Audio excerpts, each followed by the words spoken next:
So, importante na humble. Kahit gaano pa kaganda yung mga binibigay sa'yo, huwag mong kakalimutan na tumingin sa mga taong tumulong sa'yo. Sa mga taong nung walang-wala ka, nandyan para sa'yo. Nung wala ka pa dito sa posisyon na to, nandun na para sa'yo.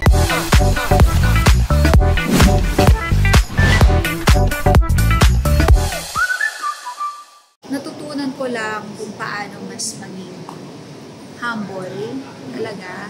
Kasi may mga bagay na ipinibigay sa atin ng sobra-sobra at feeling mo, kaya mo na lahat.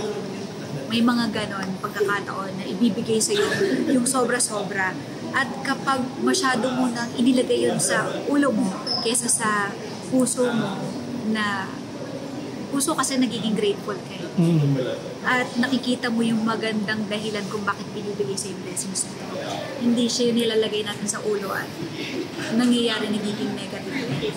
So, importante na humble.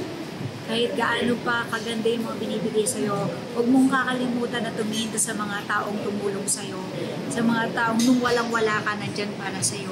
Nung wala ka pa dito sa posisyon na to, nandun na para sa'yo. Sana matuto tayo laging lumingon kung saan tayo nanggaling talaga. Kung sino yung mga taong behind dun sa success na meron ka ngayon.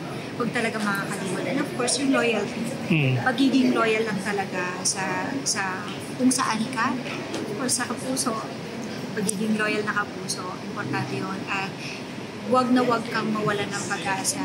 Yun nga, kapag napagod ka, pwede magpahinga, pero wag kang susuko. Kasi pag sumuko ka, doon ka palang matatalo. Pero yung mga pinagdadaanan mong hirap at natutunan mong lagpasan yun, yun yung tinatawag na success.